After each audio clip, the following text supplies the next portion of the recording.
Welcome to the Nonprofit Exchange. Stories, tools, and wisdom shared by leaders for leaders to help you raise the bar on your own excellence and release the potential inside of you. Now, here's today's show. Welcome. This is the Nonprofit Exchange. I'm your host, Hugh Ballou. I'm the founder and president of Center Vision Leadership Foundation, and I have done this podcast for 10 years and met some fascinating people. Our goal is to bring you insights and strategies from leaders who are transforming the nonprofit sector. And it could be the same work if you have a business as well. Today, we're diving into a powerful and deeply personal topic, financial clarity, fear, and how we make decisions that shape our future. Our guest today is Rebecca Pearce. She goes by Becca. She brings a transformational perspective on leading from wholeness rather than depletion. This conversation is just not about money. It's about mindset, identity, and making decisions from a place of enoughness and instead of a place of obligation. Becca Pearce, she's an MBA, is president of Extend Coaching and Consulting, where she helps leaders move beyond financial fear and make confident, values-driven decisions. Her work focuses on creating clarity around money so leaders can stop operating from obligation and start leading from a place of wholeness, sustainability, and purpose.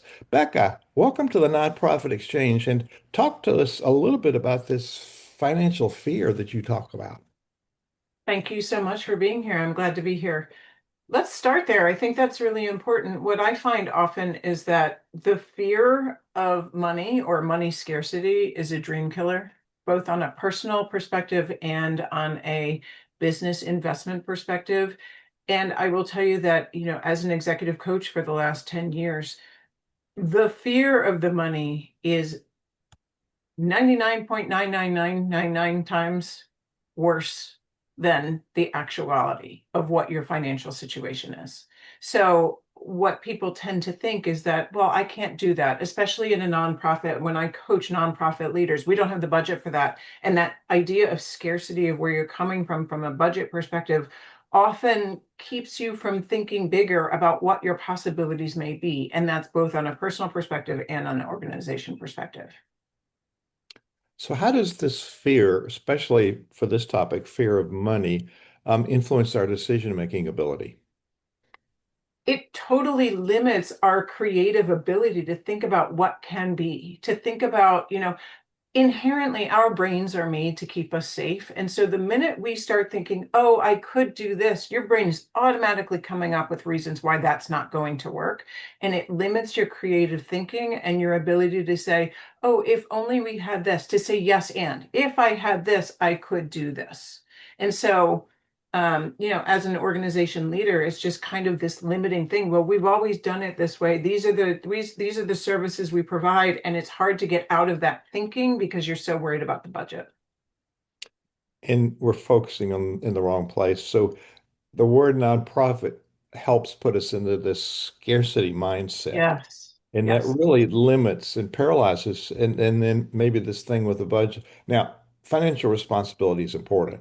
However, focusing in the wrong place is really not good for nonprofit leaders. So, how do this is mission-driven work, it's purpose-driven work, but money is essential and understanding how money works. How do people get past this barrier?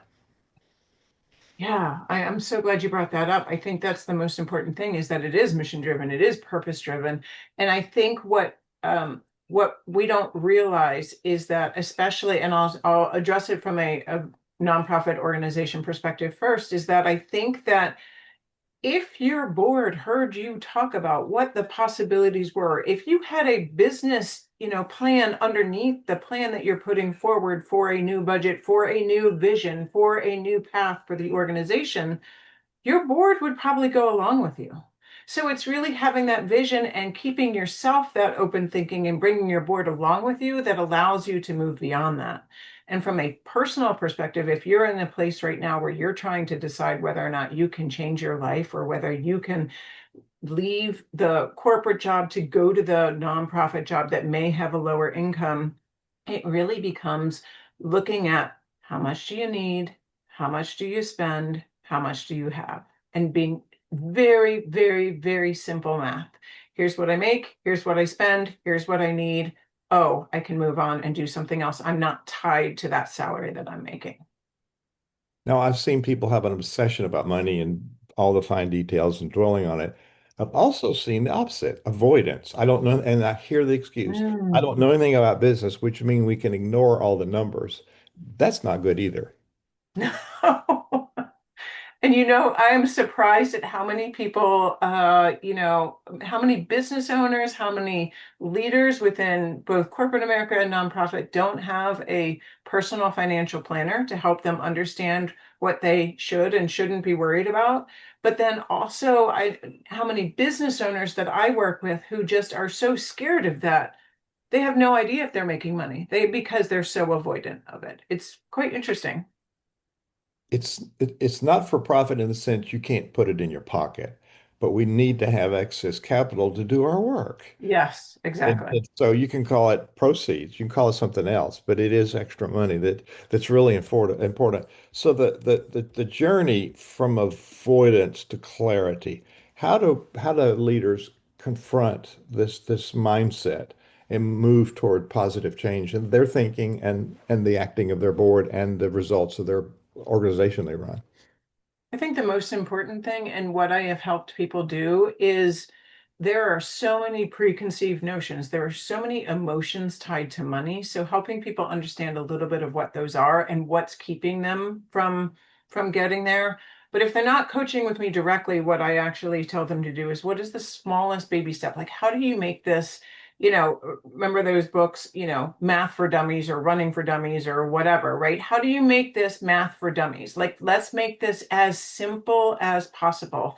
No preconceived notions. You don't need to know right this very second as your first step. You don't need to understand all of the financial statements. What you can do for yourself right now is just do very simple math. Again, how much is the organization, how much is the organization making? How much is it spending? What's left over for us to reinvest in the organization? Personally, how much do you make? How much do you spend? How much do you have left? Also as a coach, I wish I had somebody like me when I was in the trenches. We need information that's not in our brain, and we also need another opinion of somebody that we can trust. So many leaders in any sector get trapped in, I need to know it all. So you're talking about some specific knowledge here, and maybe the nonprofit executive director or the pastor or the clergy, rabbi, whatever, they don't have that skill set. So talk about getting experts, like you talked about that interpreting the numbers. Well, if that's not your gift, you should have a treasurer that can do that. So talk Mhm. about having experts around you to help with this.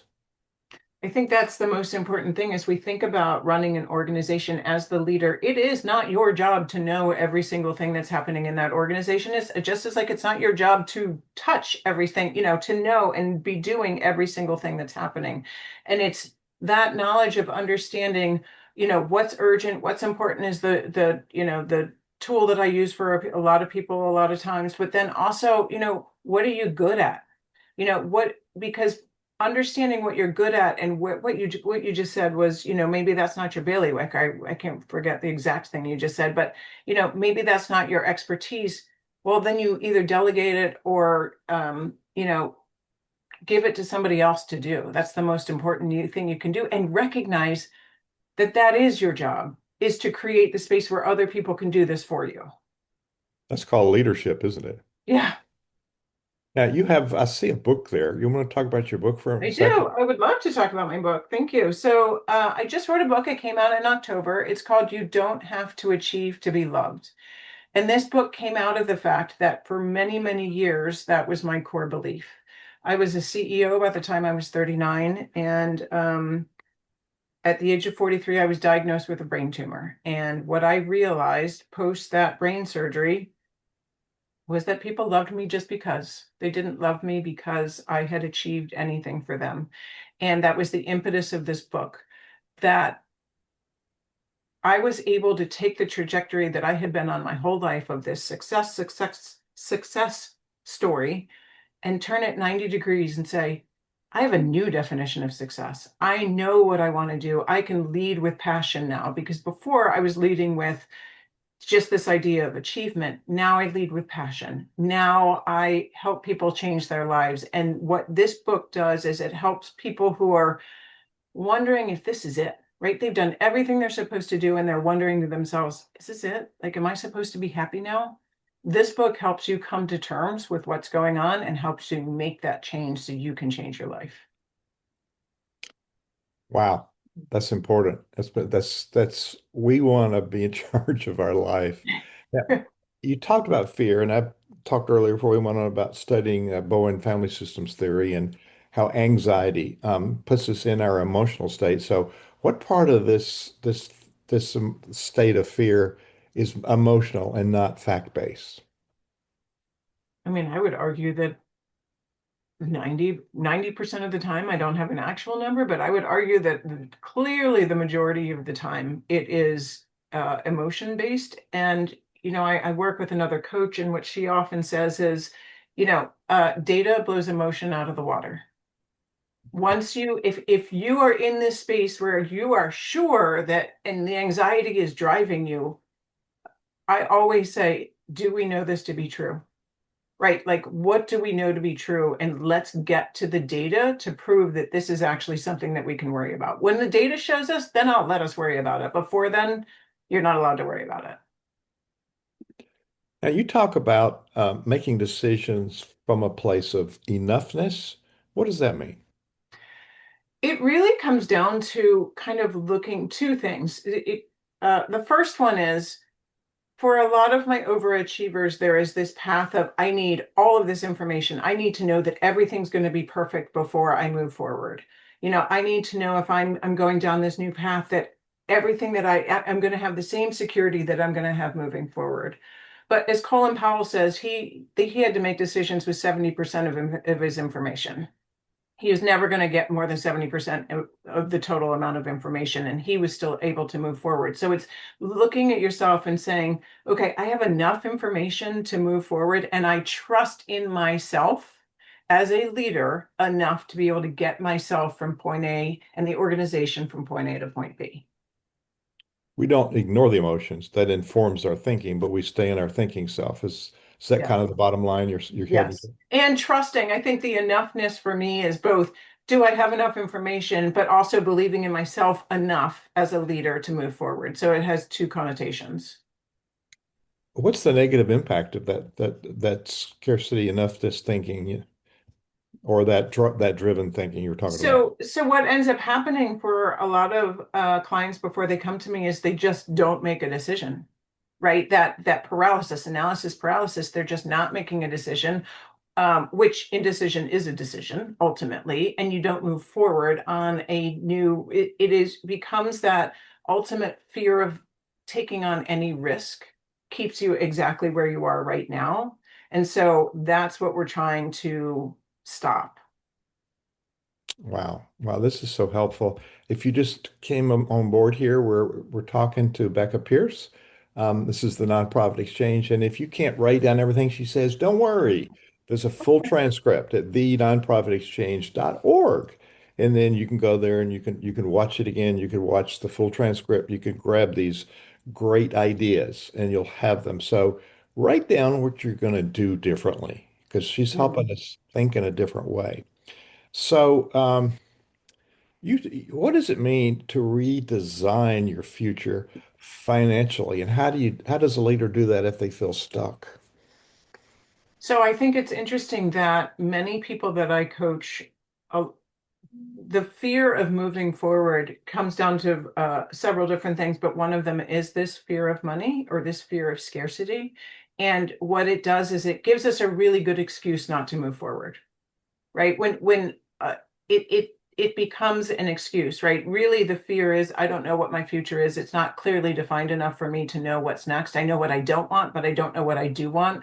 And people fear uncertainty, right? And so helping them define what that future is makes a huge difference. And the way that we say design specifically is, if you have that voice inside of you that says, if only somebody would pay me for that, that is your passion speaking. And what we can do together is figure out how to design a life where that passion is monetized in a way that allows you to move forward. And so that is that design that we're taking a look at. Again, we're taking a look at, for many of my clients, it's okay, you're going to go down to part-time work and you're going to start, it's a downward trajectory of one thing and an upward trajectory of another, but you're never losing that security that you need through the process. So that's how we design it. And there's a lot of, I would say, inherited myths that we, in both the organization and in the leaders that have preceded us. And some of them, oh, we don't need a plan because it's going to limit our creativity if we have to write everything down. It's going to limit what we do. But there's a connection between, okay, you know what the needs are because you've taken time to create your strategic plan, which is your operational plan. As a musical conductor, that's my music score. Everybody knows what to do. It's an engagement tool, but it's also, so connect the dots in understanding your financial future because you've written it down, and understanding how that plays into long-term sustainability. Well, if you can see it, you can do it, right? And the more that you actually have that written down on a piece of paper, really, like you said, it's your score, right? And there should be a financial score there as well to give you that path. Because what I find, for example, is, okay, if I want to make a certain amount of money next year, or one of my clients wants to make a certain amount of money, oftentimes there's an investment in that. You have to invest to be able to increase your, in your revenue. But understanding that and saying, okay, well, I'm going to invest this $25,000 because it's going to return $100,000 over the next year and a half. That's worth it to me. So really having that laid out for yourself is one of the most important things you can do.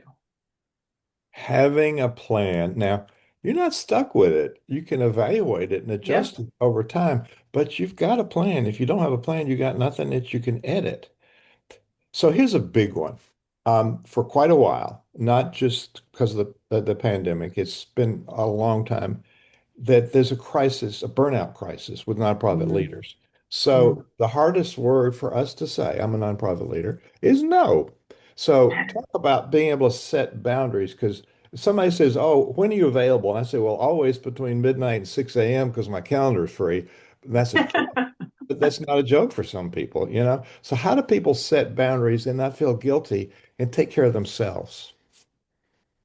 This is a big one for many of my nonprofit leaders that I coach.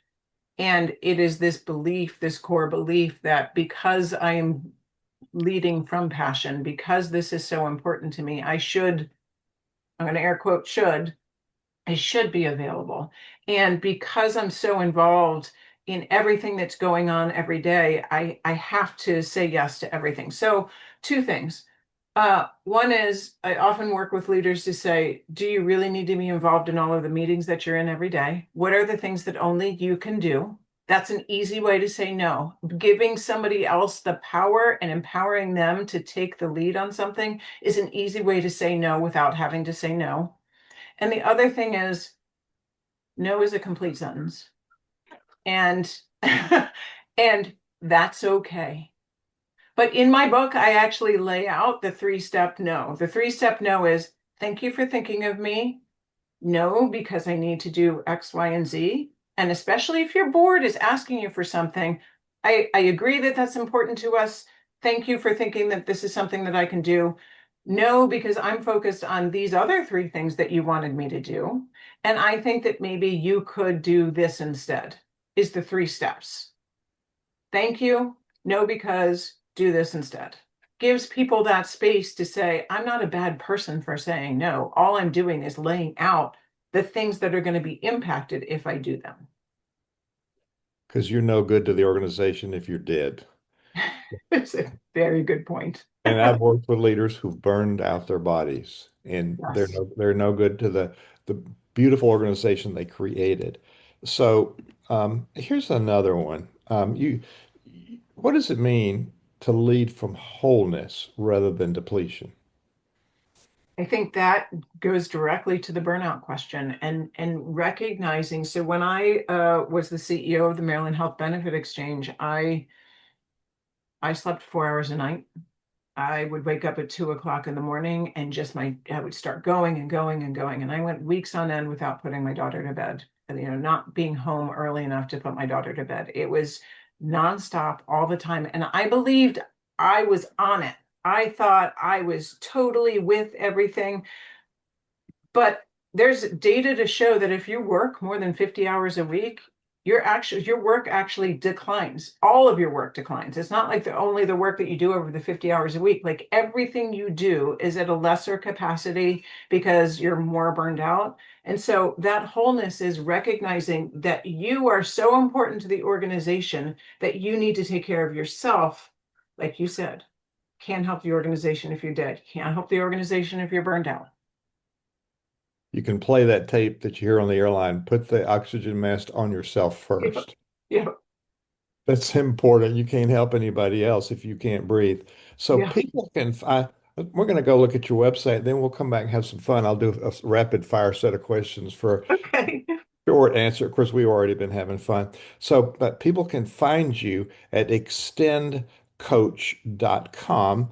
And for people watching, I'll show it. But for people that are on the audio podcast, what will they find there?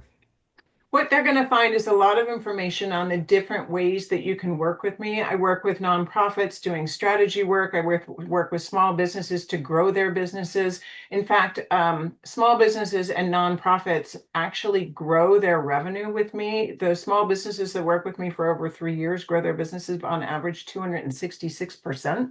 So really just helping people focus on the things that are most important for them to move forward. And that website goes into detail about all of the ways you can work with me. Oh, I don't have the book there, but people can find your book. There's a dead link on the book. So you want Yeah, to make so sure. actually there's also another website that I want to point people to. It's called morebeccapearce.com. And that's the place that you can find all of the information about my book and about my speaking, because I do corporate speaking events as well. We'll have that on the website if you'll share it with me after this is over. We'll have it on the page for this wonderful episode, all the data that you're going to need. Let's do some rapid fire questions. Have a good Sure. time here. So, what is one belief about money leaders must unlearn? That it's scarce. What is one daily habit that builds financial clarity? Taking a look at it's funny because it's a daily question, but I suggest people take a look at the either personal and or business finances once a month. Once a month. Hmm. And what is one word that defines your leadership style? Kindly direct. Love it. Love it. We tend to dance around the point, don't we? Uh, what is one book, if you can name one, that has influenced your thinking? What got you here won't get you there, by Oh, Marshall Goldsmith. oh, that's a profound principle. What is one piece of advice you would give to your younger self? Stop trying to prove yourself. People love you just because you are, not because you achieve. You know, we all need to hear that more than once. Mhm. So finish this sentence. Financial clarity is. Being able to release the fear that comes along with money. And what piece of advice would you want to give our audience as a closing piece of advice? I would say this first and foremost, the most important thing and it actually has nothing to do with money so much as it does with time. Time is our only non-renewable resource. It is an honor that you chose to spend this time with me because you could be doing anything else with your time. And it does also have to do with money. You don't need to be probably making the money that you think you need to find the things that really matter to you in life. Profound, profound. Becca, thank you for sharing your wisdom and your time, helping us reframe us, includes me, how we think about money, leadership, and personal well-being. To our listeners, our viewers, remember, your leadership is not just about what you accomplish, but how you live. When you lead from wholeness, you create sustainable impact that truly transforms lives and communities. This is Hugh Ballou. You've been listening to the Nonprofit and watching the Nonprofit Exchange. Be sure you subscribe. Be sure you come to our site at thenonprofitexchange.org because there's lots of wisdom there to share. Today is no exception. Becca, it's my honor to meet you, and thank you again for spending this time with us on the Nonprofit Exchange. Thank you for having me. Thank you for watching the Nonprofit Exchange.